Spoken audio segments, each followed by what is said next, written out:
पढ़ा लिखा है, बोलने की सलाहियत रखता है, यंग जनरेशन है? अगर सिवान शहर में कोई है उसके लायक, बोलने लायक, उसको डिबेट करा दीजिए। राजनीतिक डिबेट या ऐसे राजनीतिक डिबेट करवा दीजिए। राजनीतिक डिबेट पे हाँ, सुनने में ये भी आ रहा उस लायक कोई है?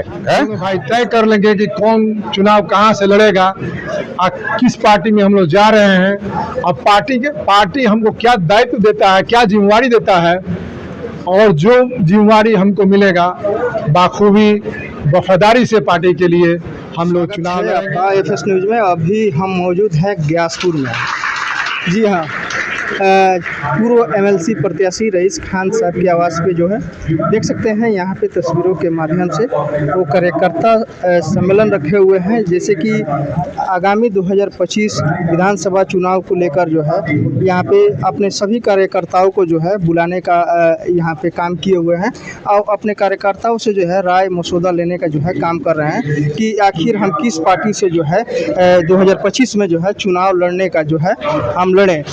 उसी को लेकर देख सकते हैं यहाँ पे सभी कार्यकर्ता यहाँ पे उपस्थित हुए हैं और अपने अपने जो बातों को जो रख रहे हैं, बात रखने के बाद जो है दिशा निर्देश भी दे रहे हैं कि आप किस पार्टी से जो चुनाव 2025 में लड़िए। आगे चलते हैं, रईस खान साहब से हम बात करेंगे, क्या कुछ कहते हैं। धन्यवाद। देखिए, सबसे पहले आप जितने मीडिया बंधु आए हैं यहाँ पे, हमारे तरफ से आप लोग को बहुत बहुत स्वागत, और जितने भी श्रोतागण हैं और हमारे समर्थक जो इतनी बारिश के बाद भी बड़े तादाद में यहाँ आए हैं, उनका बहुत बहुत शुक्रगुजार हूँ कि इतनी बारिश में भी हम लोग कहने पर भीग कर, कुछ लोग मोटरसाइकिल से, कुछ लोग गाड़ी से हमारे बात को सुनने, अपने बात को रखने के लिए हमारे बीच आए। ये मेरी सौभाग्य है। और रही चुनाव लड़ने की बात, तो चुनाव तो हम लोग 20 साल से लड़ रहे हैं। किसी न किसी कारण चुनाव में कुछ अंतरों से पीछे रह जाते हैं, और राजनीति ही कारण, जो ही राजनीति के कारण ही हम लोग दोनों भाइयों को हमेशा किसी न किसी केस में, किसी न किसी उलझन में फंसाया जाता है कि ये चुनाव नहीं लड़ पाए, नहीं जीते।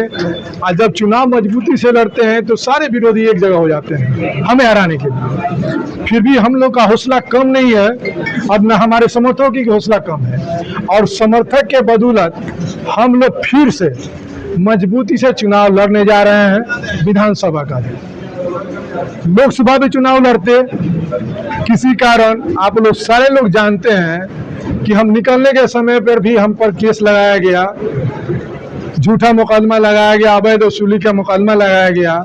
जब हम प्रेजेंट जेल में हैं तो अवैध वसूली कौन कर रहा था भाई, मगर केस लगाते। आप समझते हैं इस बात को, और हमारे जितने समर्थक इस बात को समझते हैं। हमारे समर्थक पूरी मजबूती के साथ हमारे साथ हैं, और इस बार मजबूती के साथ चुनाव हम दोनों भाई साथ में मिलकर लड़ेंगे और जीतेंगे भी। सम्मेलन में दो तरह की बातें की गई है कि लोजपा में जाने की या फिर राजद में। किस पार्टी से चुनाव लड़ेंगे? देखिए, पार्टी से तो चुनाव लड़ेंगे, थोड़ा सा आप लोग और इंतजार करना पड़ेगा। पार्टी ये घोषणा हम 2-4-10 दिन के अंदर कर देंगे, हम दोनों भाई।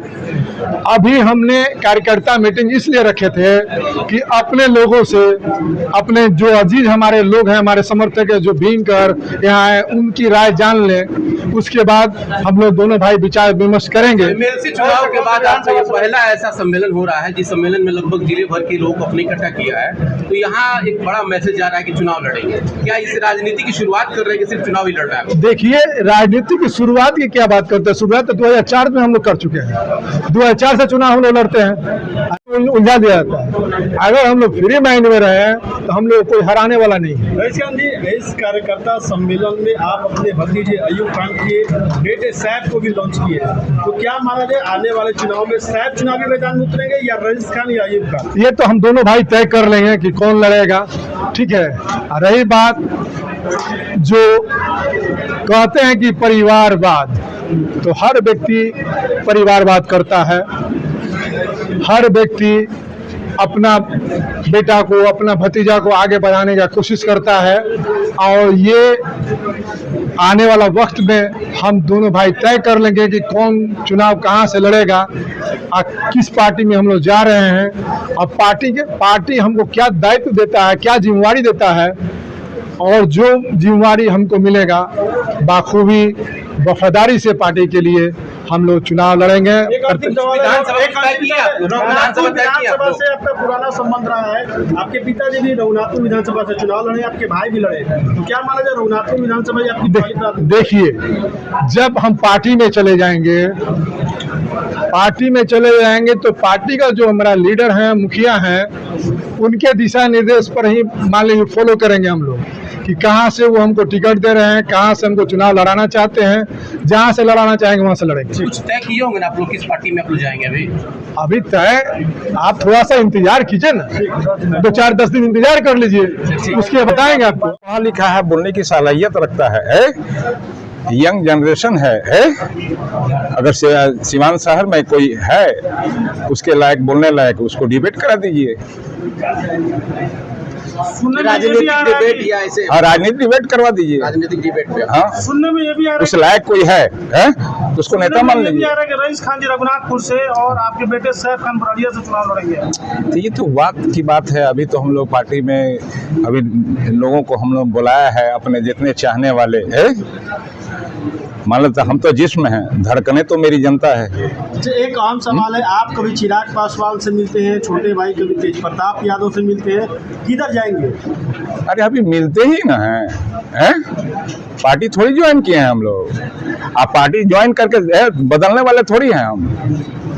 जदयू से तो ऐसा तो नहीं ना हो, जदयू में आपके भाई ऐसा तो नहीं हुआ कि आप लोजपा में चले जाएं और रईस खान साहब जो है कि राजद में चले जाएं? और जब भी हम लोग जाएंगे समस्त परिवार एक ही पार्टी में जाएंगे, चाहे जहाँ जाना हो। अयूब खान जी, सिवान के अल्पसंख्यक समाज के वोटरों पर एक विशेष परिवार का दबदबा देखने को शुरू से मिला है, हाँ। तो कैसे उसको आप लोग झेल पाइएगा? जानते हैं, जो कौम अपनी ताकत का एहसास नहीं करता है ना, वो तो गुलामी ही करेगा ना। जो कौम अपनी ताकत का एहसास नहीं किया है वो गुलामी करेगा। और हम चाहते हैं उस गुलामी से आज़ादी दिलाने के लिए, उस गुलामी से मुसलमान आज़ाद हों। तो क्या आप ये कहना चाह रहे हैं कि सीमांत का अल्पसंख्यक गुलाम है किसी का? तो जब अपनी ताकत का उसको एहसास ही नहीं है तो गुलामे ना है। आपने आप इस समाज के लिए क्या कीजिएगा? आप अपने रोड मैप रखे होंगे ना इस समाज के लिए, आपने क्या रोड मैप तैयार किया है? ये तो वक्त बताएगा। जनता तो जानना चाहती है ना। कह के सुनाऊंगा या करके दिखाऊंगा? मौका तो दीजिए, वक्त आएगा। अब बिना रहे हम लोगों ने जितना किया है वो मीडिया से या जनता से छुपी हुई नहीं है। यानी कि मौका चाहिए आपको। तो अभी तो बिना मौका के हम लोग किए हैं, और जब मौका आ जाएगा तो अब देखिएगा। बड़िया में एक बात आपने कहा था, पुल में पानी डालने के लिए एक माली का कहानी कहा था, बहुत जबरदस्त बात था। वो किस पर निर्भर करता है? जो आपने चौखट बदलने की भी बात की थी बड़िया में। मैं तो कहा था, लोगों ने तो चौखट बदल दिया है।